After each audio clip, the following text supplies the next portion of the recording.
One. So Bruce Milton, welcome to the show. Thank you for having me, Glenn. I'm glad to be here finally. Awesome. So Bruce, you're a producer. You do a lot of public affairs for TSA, I take it, right?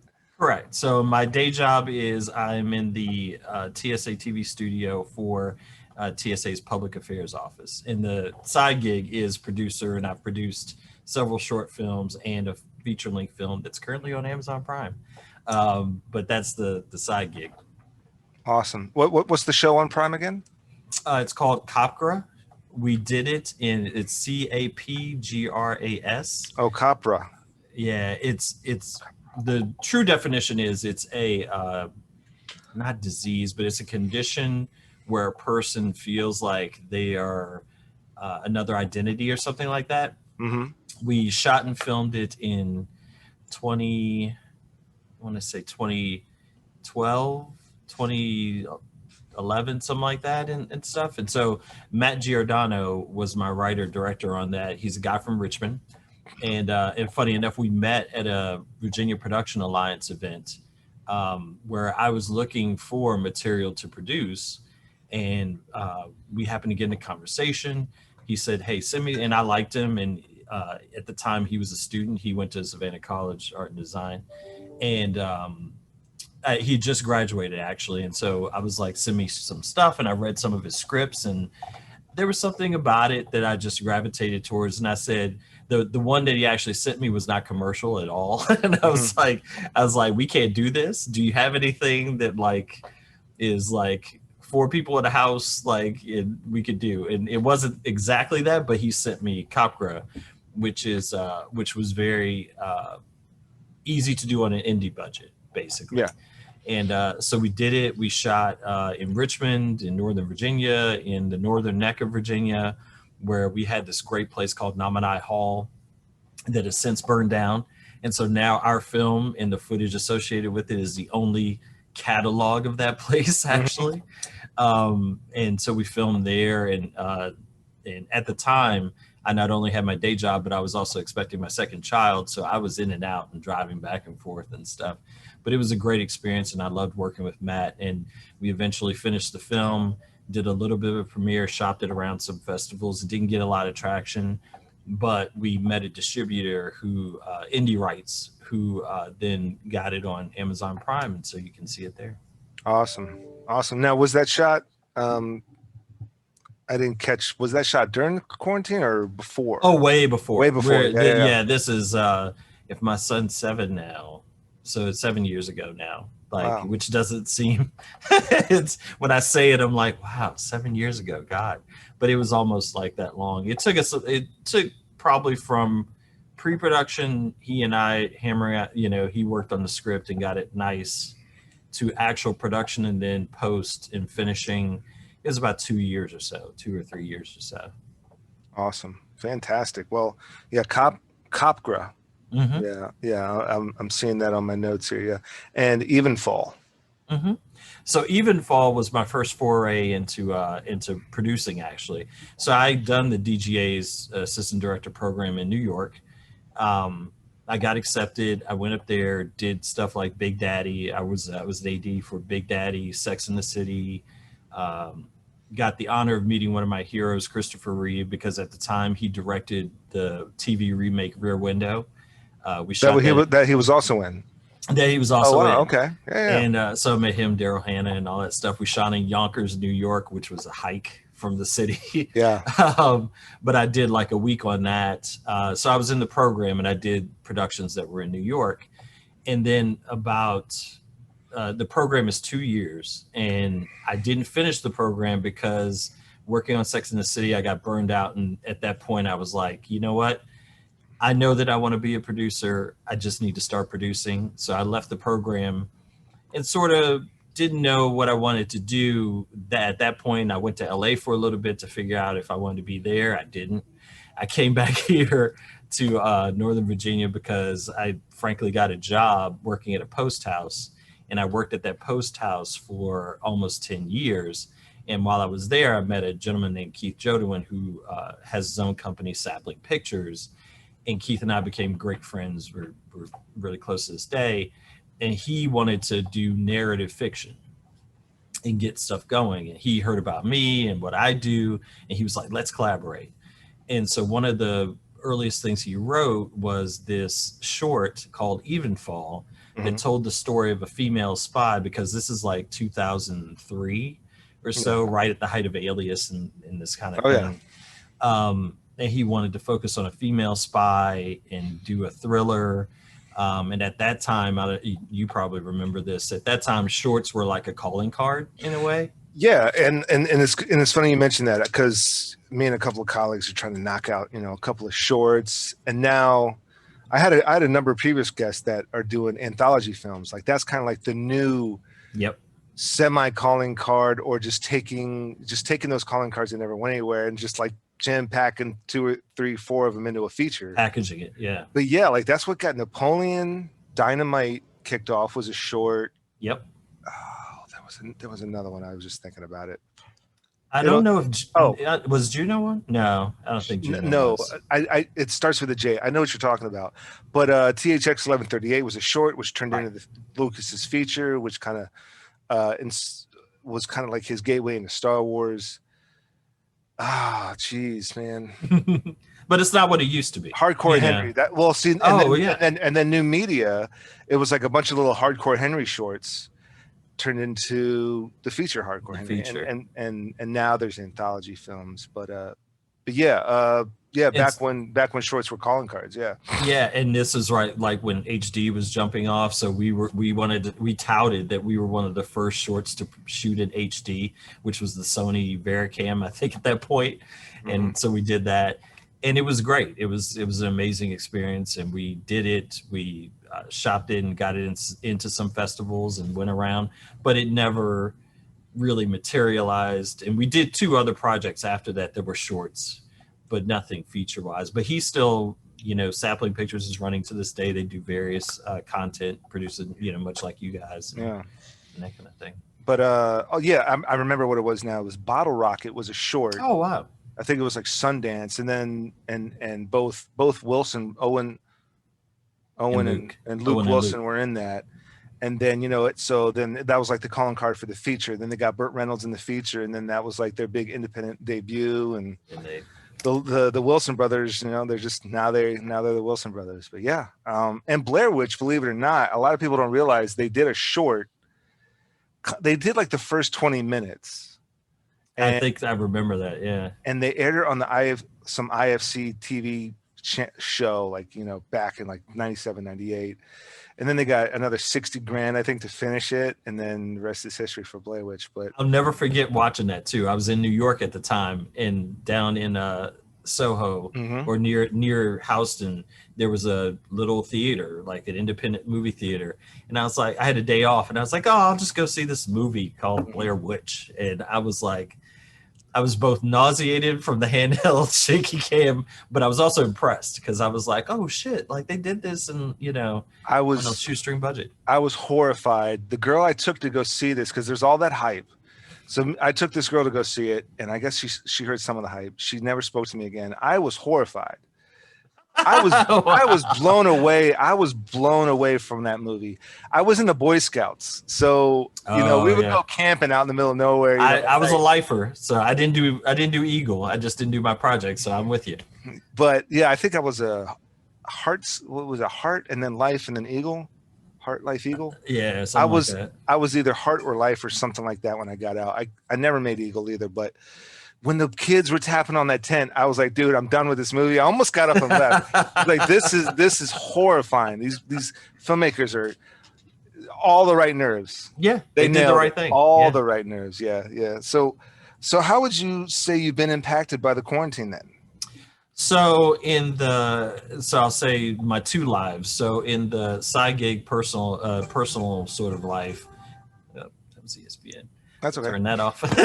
In the side gig personal life, I kind of slowed things down on producing. I was working on a web series several years ago with a friend of mine, but we sort of, life got in the way, and I changed jobs, and I let it go. So I haven't really done much with that. But as far as like my job with TSA, we are currently working remotely. we come in every once in a while because we do have an on-premises server that's 96 terabytes, houses all our information, and you reuse a lot of stuff. We currently don't have a way to tap into that remotely. Right. So what we've been doing is hard drives back and forth of projects we need and stuff like Yeah. that. So we try and come in as little as possible. Yeah. No, that makes sense. Yeah. You know, I really, you know, it's sad, you know, there was a lot of loss, and a lot of people were negatively affected. But for me and the wife and the baby boy, I had some projects in the can. And so, and I had a lot of scripts and a lot of outlines, you know, that I was able to finish up. So I really took advantage of the quarantine, and like you said, I wasn't in any quick hurry to leave. I had so much stuff to do here, and I started just banging stuff out, checking boxes. But No, a again, lot of people have taken that, you know, yeah, and that's the advantage to the quarantine for writers. I suck at writing. I never was good at it, even in school. So I applaud you screenwriters and the writers, because yeah, you can get stuff really solid now and like take the time to, especially early on in the quarantine when nobody was doing anything. hmm, Like when everything was totally shut down, I feel bad now. I joke with my wife. I'm like, I didn't like do any of the stuff I wanted to, like learn an instrument or, you know, draw better, or, you know, take any classes or anything, because that was the time to do it. yeah, and I'm really regretting not sticking with the piano. Like I was in the piano years ago, you know, when I was in elementary school in like the music group or whatever, and I was playing the piano, and I really wish I stuck with it, because now you know, who knows? I probably could have, you know, composed some symphonies or something by now. With all this 6 months, 7 months now. Yeah. So, but you have been back on set with TSA. Yes, and so we have had several events that we've had to be a part of. So, for example, as you can imagine, 9/11 is a very important event for us, Especially uh, TSA, yeah. especially TSA. And so we have an event every year that has usually been live. And this year we did a hybrid model of it. Usually we have everybody here at our headquarters, and we invite dignitaries and people, and they're all outside and everything. This year we did a little bit of a hybrid in that we limited the number of people live. We then broadcast it in live streaming, and live streaming is the big thing that's blown up now, as you probably know Oh yeah, too. like You know, it's half of these, crazy, yeah, half of these episodes are live. Today's not live, but right? yeah, like, you know, just about like every other episode of this is live, depending on my schedule and or the guest's schedule. Yeah, but Yeah, and so live streaming is the thing that blew up. And so what we do is we take advantage of our social media teams, which is TSA's YouTube account, and so we live stream some of our events mhm. that warranted. Certainly 9/11 warranted that. And then we have like today, I just got back from a shoot at the airport, and a lot of what we're doing at the airports, because we've been to the local airports, even BWI, you know, they're all local. BWI, DCA, IAD, they're all local. And we've been highlighting not only for our internal stuff, but also our external stakeholders like Congress, and some other people are like, well, what are you doing for the officers at the checkpoint? What's it look like for passengers going through during COVID and stuff like that? So we've been getting footage of, you know, our officers wearing masks, people in the airport wearing masks. We've changed our procedures to have a lot more things at the checkpoint. Have you flown? I don't know if you've I gotten on a haven't. No, plane. I haven't flown yet. You know, my guest yesterday, we were just talking about this, and I'm not doing so. Well, I'm not I'll doing just any, have you know, I'm not getting on a plane. right. I haven't. I'm not doing it. I'm not doing anything until the vaccine. And Right. I think 2 days ago, CDC released, like, the most recent update is, you know, a vaccine's not really going to be available until summer 2021. So Yeah. it's all just going to be teleworking, live streaming, virtual conferences for me, Right. writing, trying to sell scripts or something. Now, I am a COVID compliance officer. I got Oh, certified nice. that a couple months ago. So that I will do on set, Right. not acting, maybe not ADing or anything in the director or producer department, but I would Okay. I would be a COVID compliance officer only because the rates, the demand and the rates allow it. And Right. then I would be in charge of all like the PPE, and I'm gonna make sure, because I'm also in the DC Army National Guard, so I have to Oh, do. okay.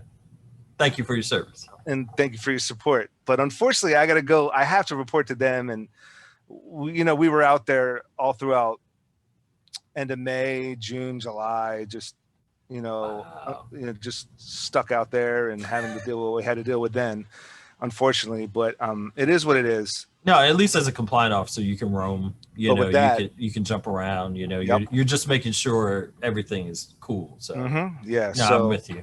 but yeah, but to answer your question from that tangent, no, I haven't flown anywhere, and I don't plan to until there's at least a vaccine, or the military makes me fly somewhere.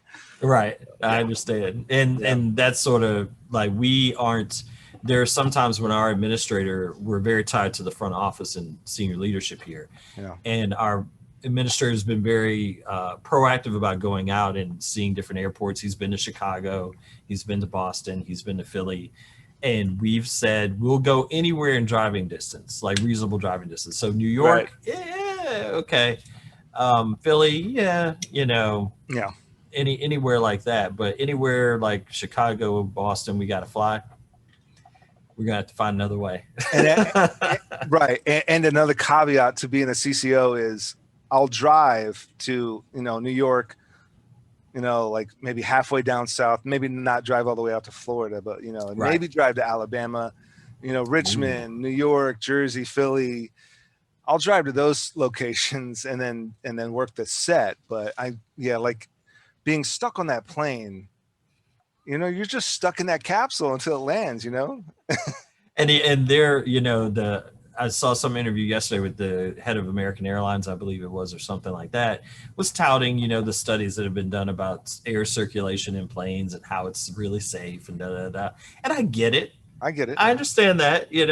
That's nice. I don't know, from a visceral standpoint. I'm just like, I'm not comfortable with that. And the second that person sneezes, you can't run away too far from them, and it's like, right. Great, it's on me. So, yeah, absolutely. Yeah. And much to your point, going back to our shoots and stuff like that, we've not been more than 2 people. So, I mean, we're a very small shop to begin with anyway, but usually it's just one person like myself today, or at least one other person. We haven't tried to do 9/11 was probably the biggest exception in that it was all hands on deck. But other than that, we try to keep the numbers down. Yeah. For that very reason. Absolutely. So I guess, have you been binge watching? Like you mentioned Prime. Since you got a movie on Prime, have you been binge watching anything on the streaming services? Binge reading, studying, escape, or inspiration? Well, you're a dad, so you understand this. But I have 2 kids at home. One's 15, one's 7. So they keep you busy. I don't have as much time as I'd like to do. Right. But since the quarantine, I've probably watched more. I got into more documentaries, especially in light of things that are happening in the world. So I watched Ava DuVernay's 13th. I watched When They See Us. So I was big into that stuff. I watched the Jeffrey. It's mainly been Netflix, sadly, but I've mainly, because there are a ton of series that I want to see on all the major platforms. But I've been gravitating toward more of the documentaries and the true life stuff, like the Jeffrey Epstein Filthy Rich one on Netflix. Yeah, that's next on my list. I definitely have to watch that. It's fascinating and scary. And then I of course watched Tiger King. My wife refuses, and I don't know why. My wife just does not want to watch it, so I got to find time. I don't blame her, because it's one of those things. But see, as a filmmaker, you should watch it, because the first thing that went through my head watching, I was casual about it. I was like, oh, I'll just watch like one episode, whatever. I ended up binging almost the whole series the first night I watched it, because the documentarian went in thinking it was one story. He was going to focus on people about big cats. They're a little kooky. And then he stumbles upon this like treasure trove of characters and story. Conspiracy. Because of betrayal, I mean, it was one of those things. I'm like, if I was that dude, you're just sitting there like looking at the dailies going, oh my God, what do I have here? Like, wait, what? Keep rolling. What did you say? Yeah. It's, you go in for one thing and you come out with another. So you would find it fascinating, but my wife refuses to watch it too. And but it was such a phenomenon that I think the lady who apparently who's accused of feeding her husband Carol Baskins. Yep. is going to be on Dancing with the Stars. She is, and she was on. They've already started the show, so she's on. But is she under investigation? No, What? Not for that. What the hell, man? Like, I don't get it. I'll put it to you this way: they have not revealed if she is or not yet. Okay. Nobody's arresting her yet. If they are, they're still doing their hunting. But no, she never.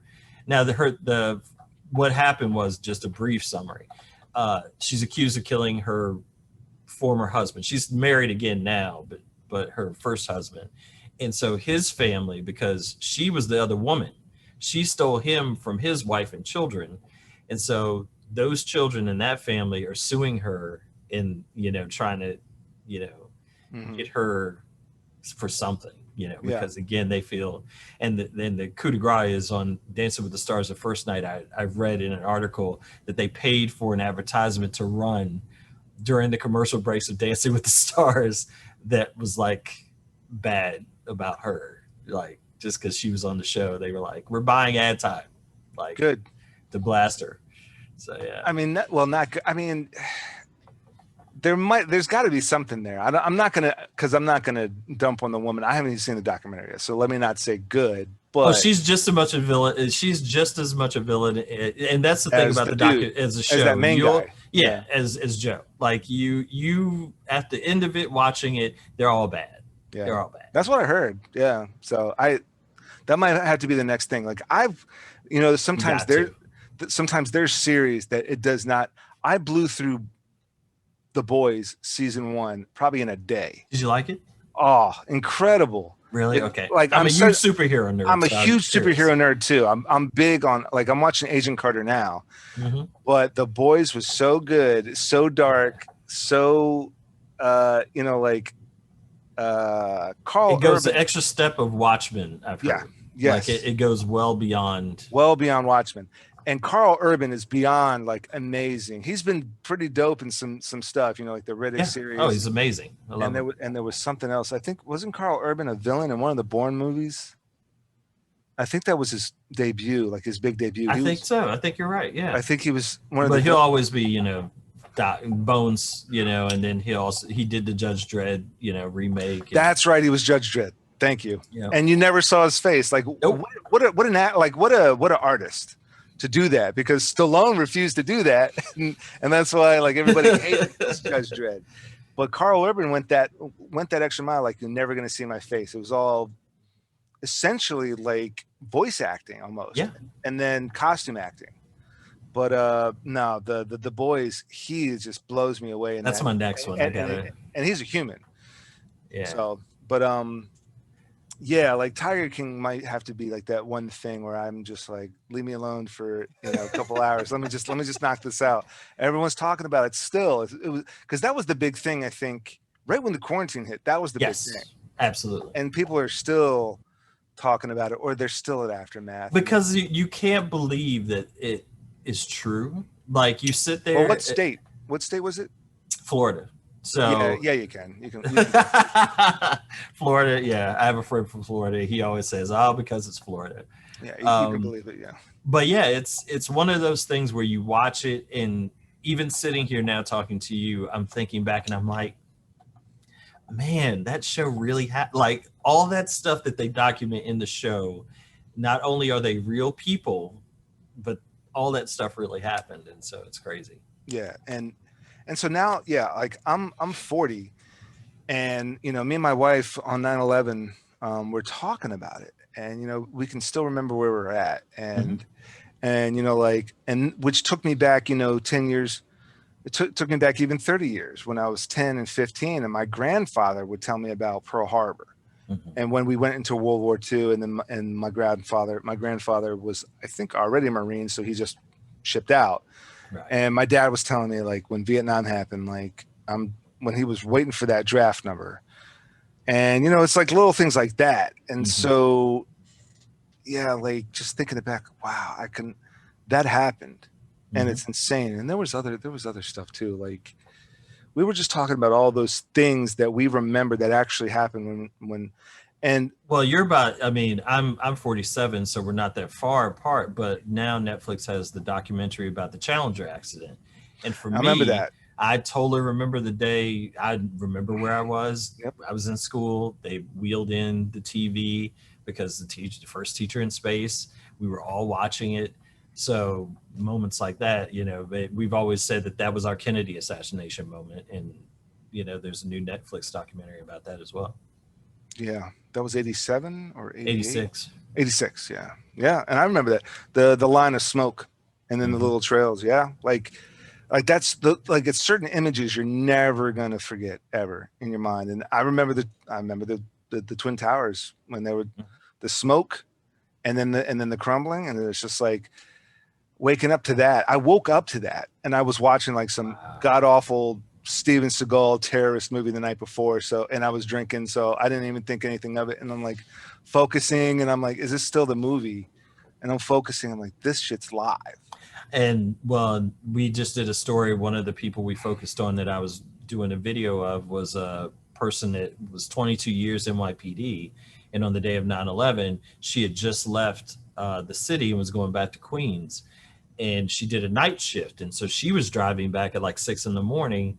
And she says, I looked in the rearview mirror and the Twin Towers were behind me. And I never thought that that would be the last time I saw them. And she went home, decompressed, and when she turned on the TV, the first tower had been hit, and she thought it was a action movie. It was something, what is Yeah, this? Like somebody, what movie is this? Are they shooting something? Like, or what visual effect is this? And to our horror, it was it was all live. too real. Yeah, it was all Hmm. too real. And for me, I remember the day vividly because I was here in the DC area, and I was working at the post production house Henniger in Arlington, and I gotten up, and I always listen to Donnie Simpson in the morning. And by the time I got out of the shower and the radio was on and I was listening, they said something about the tower had been hit. Hmm. And there've been tower hits before, and the first one, it wasn't that sense of panic yet.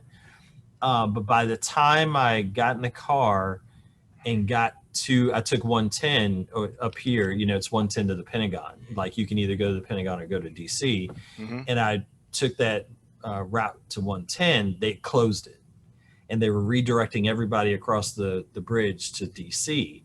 And I was like, what the hell is going on? So I turned on the radio, and they had hit the second tower. And so I literally drove through DC, could see the smoke from the Pentagon. And by that point, they were letting everybody out of the buildings. So I'd never seen that many people in the streets of DC, just out and about. And so I drove across, drove, that way through Roslyn. I went through Roslyn that way off Constitution, and then eventually got to work, and we just watched TV the rest of the day. Yeah, So I'll never yeah. forget that. I was in college, and my dad was in the Air Guard at the time. So when I saw the towers, I called him, and then he jumps off the phone, like he hung up or something. I can't remember what happened. And I kept trying to call him back, and eventually he called me back. He goes, I'm fine. The Pentagon also got hit, but I'm fine. I'm nowhere near it, but I got to go. And I'm like freaking out. So I bet. Yeah. yeah. And so And I let my professors know, like, I got to take the day and I got to go home, because I was at Towson. So it's like an hour and a Oh, half, okay. hour and a half with traffic away. So I had to go home, check on my mom, caught up with my dad later that night, and then came back to school. And it was pretty stressful. I'm sure everybody's on the phone, because Towson is like flooded with New Yorkers, a lot of New York students. And so then that ratio of who works in the city, and so on and so forth. So like people were freaking out. Like if one building gets hit, and then the Pentagon, and then a third plane shot down because of who knows where it's going. I think it was headed towards Pennsylvania somewhere.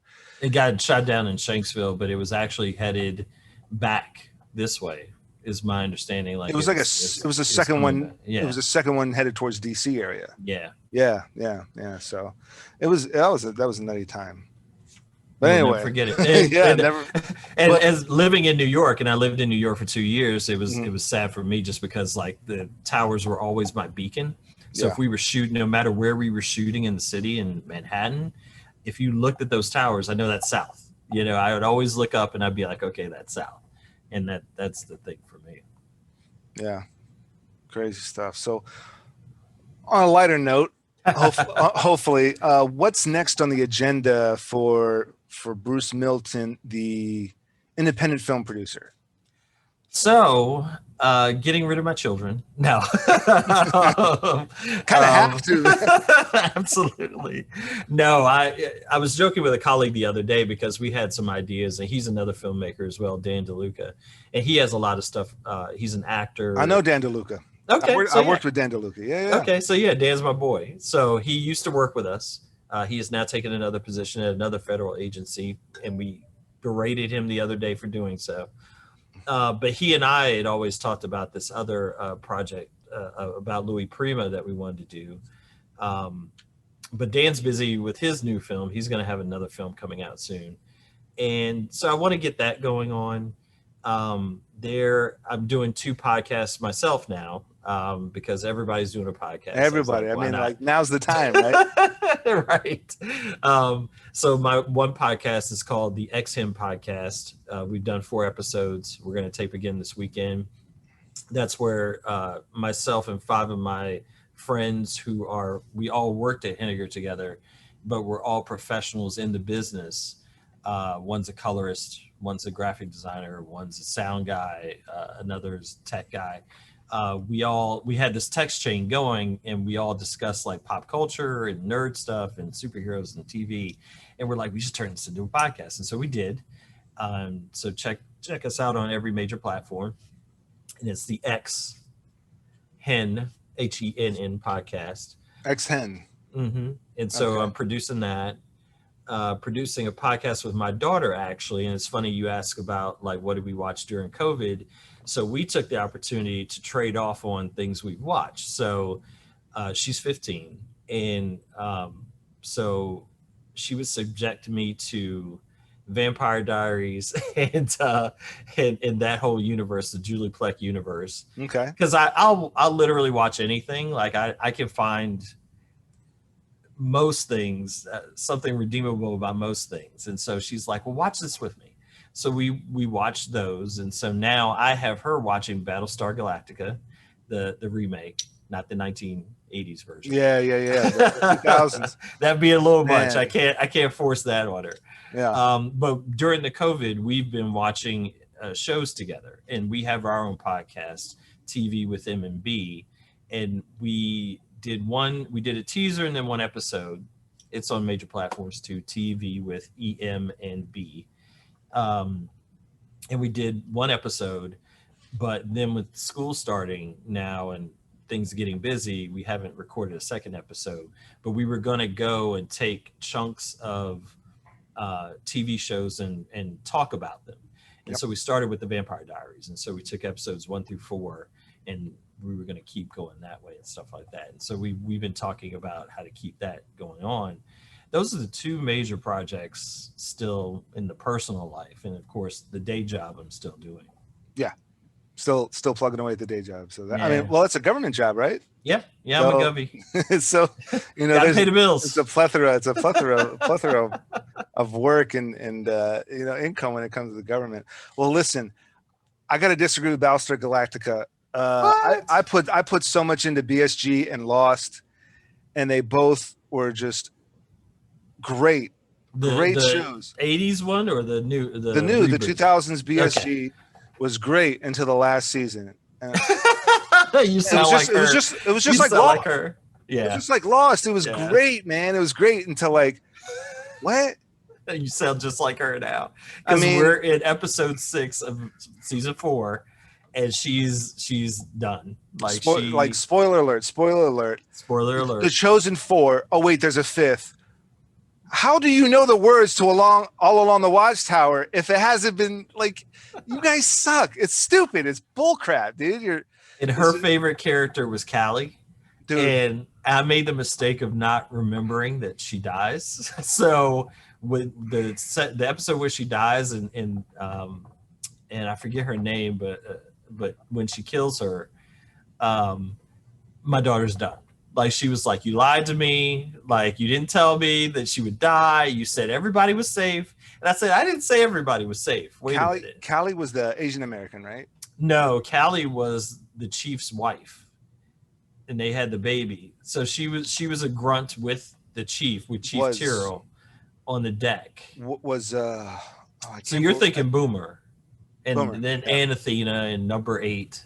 See, I can remember all this because we're currently watching it. You just rewatched it, yeah. Yeah, dude. I mean, she's bad. When the four started singing all on the Watchtower together, I was like, amazing.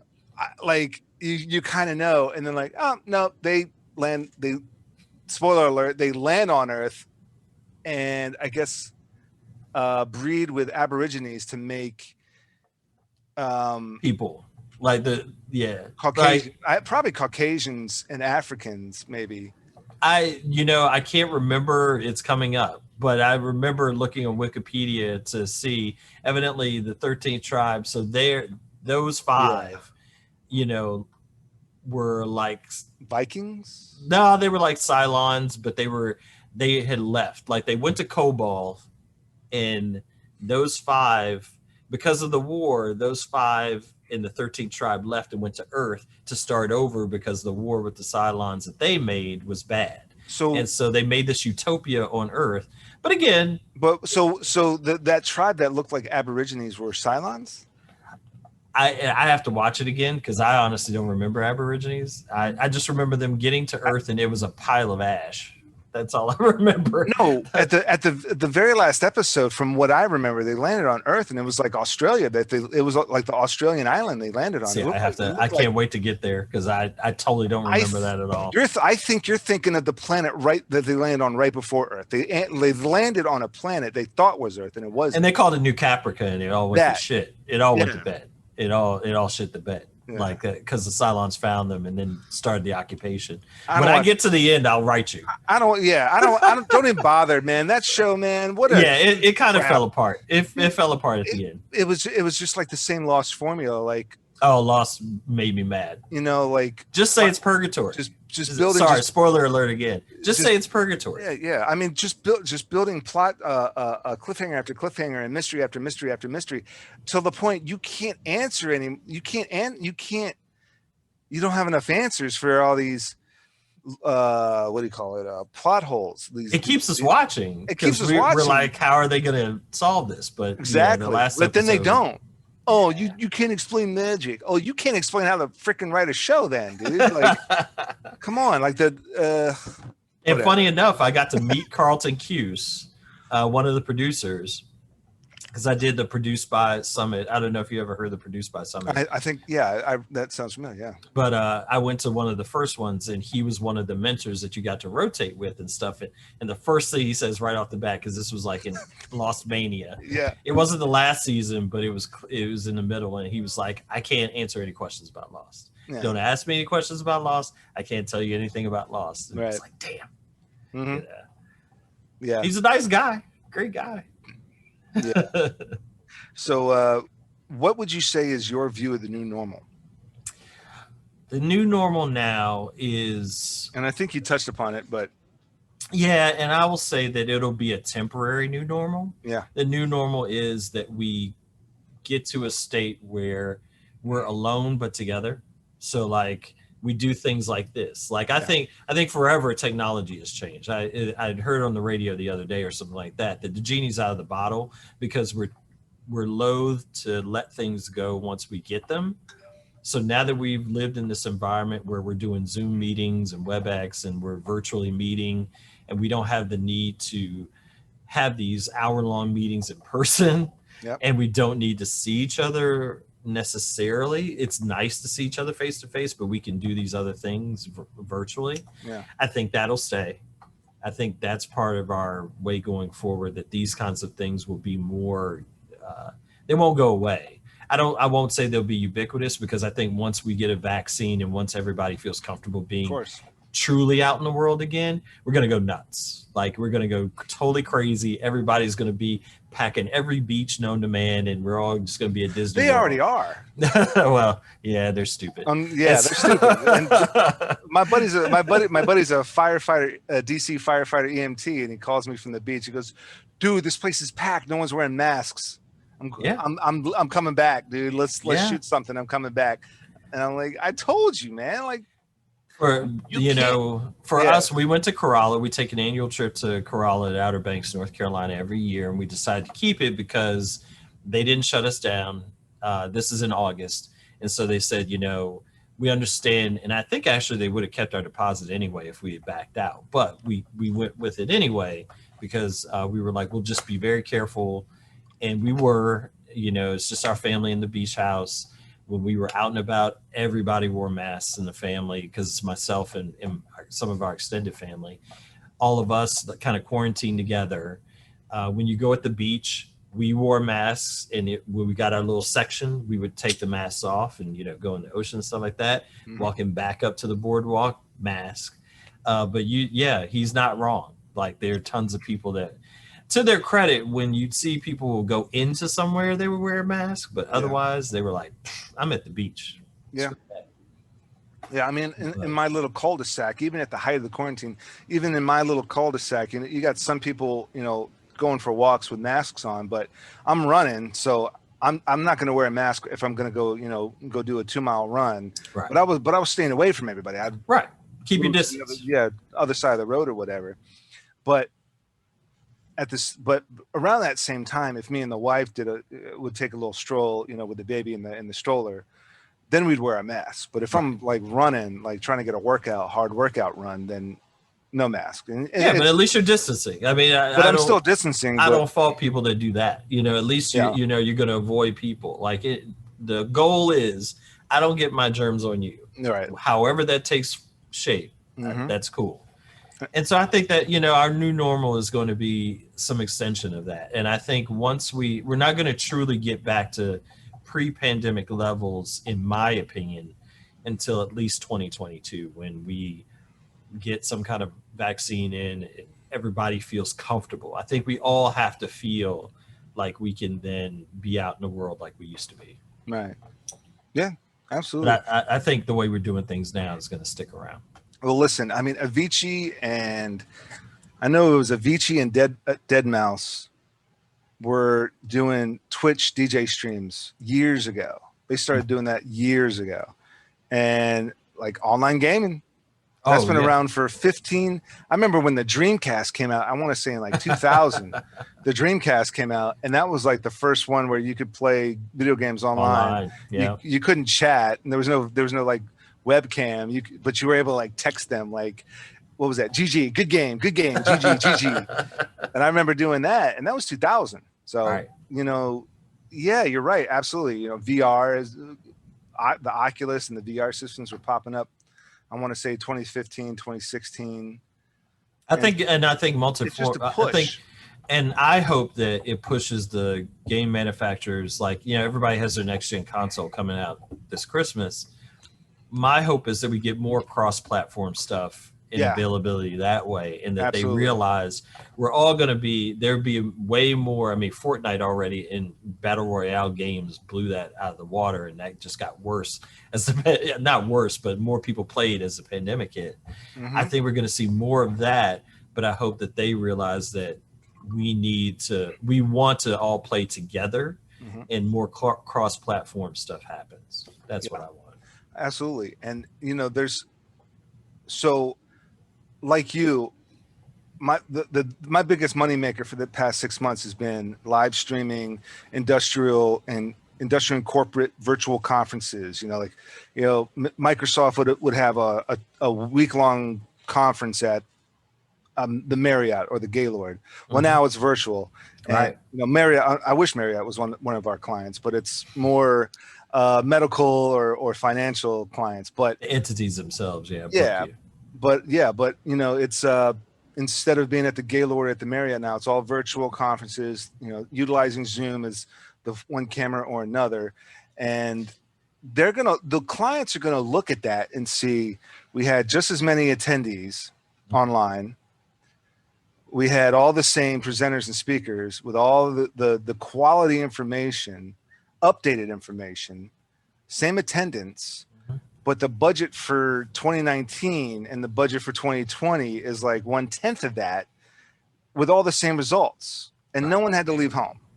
So I'm thinking maybe 50% of these clients are going to continue to do the virtual, if not hybrid. Now, I did my first hybrid, I want to say last week, where half of the speakers, half of the hosts were at the Nashville hotel, mic'd up on a podium, you know, the nice set that they would normally have.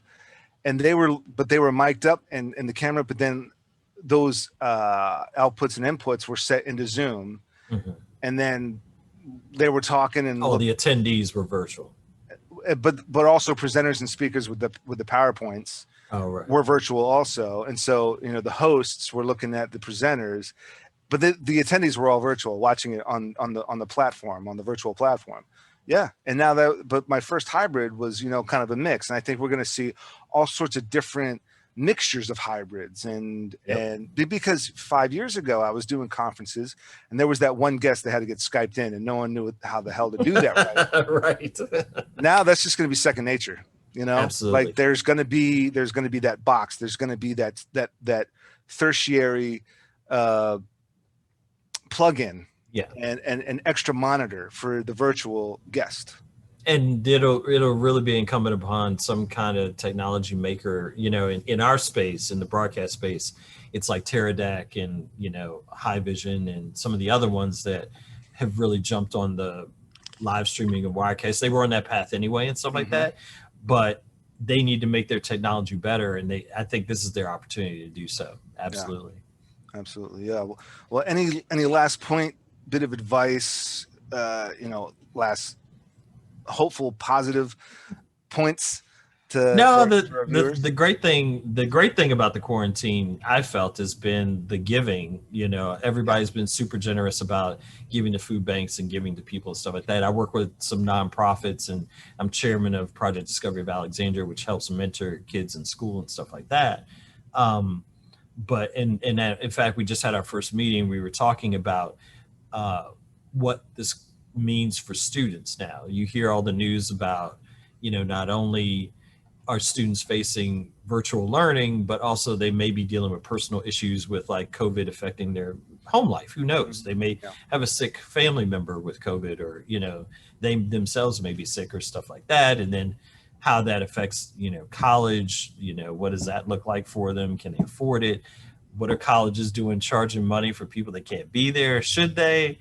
You know, you get into all that kind of stuff. But the thing that I'm really partially glad of with COVID was that you really, again, everybody stepped up. When we have something happen, when we as a nation go through something, everybody steps up and helps those in need and offers their help. And that's the best of humanity. And I like that. I noticed that. I mean, looking back at 9/11, it's about 50-50. You've got your paranoid schizophrenics that just take shit way overboard, but then you've got the folks that are like that went out to those scenes and helped. I mean, like all the guards, you know, DC, Maryland, Virginia, if they weren't immediately responding to Pentagon, they went, you know, I think a week or two later out to New York. Jersey Guard, Philly Guard. Well, think of now, even when we have these wildfires and Hurricane Sally, we have these hurricanes and natural disasters happening. People still go. You know, people still sign up and say, I have a skill that can be of value. I'm going to go help X, Y, and Z. May not know you, may not know your name or whatever, never heard of where you're from in my life. Yeah. There's a need and I need to go help. So absolutely. I love that. Yeah, definitely. Well, any socials, links, plugs you want to put out there? So once again, I'll plug our XHEN podcast again on any major podcast platform that you listen to, Spotify, Apple, whatever. It's XHENN podcast. We try to have fun. We talk about some great things. I'd also plug our TV with M&B podcast, but we're seriously terrible at posting new content. So, but please listen to the one episode we have up where it's very cute. And yeah, those are the big things to plug right now, and just hope everybody's well. Keep on watching that good content that's out there. Yeah, absolutely. So ex-Hen, Henn, that's ex-Henniger employees? Basically. Yeah, Yeah. I worked at Discovery Channel in Silver Spring, so I'm familiar Okay. with Henniger, and there was like It's a something. small, incestuous world, we say, is because you'll Oh yeah, probably know people that I know because of the cross pollination of Discovery and Hanger oh yeah, folks. definitely. I mean, yeah, when Discovery landed, I think in mid '90s, everybody was like, Yeah. I got a job there like 4 or 5 months out of college. I started Hmm. working at Discovery Channel. So yeah, it goes without saying. Well, Bruce Milton, I can't thank you enough for coming on the show. A lot of great insight, stories, memory. Anytime, Glenn. I love talking about this stuff. So anytime. Absolutely. Well, to my viewers, I hope I've earned the privilege of your time and viewership. I know my guest has. And until next time, you know what to do.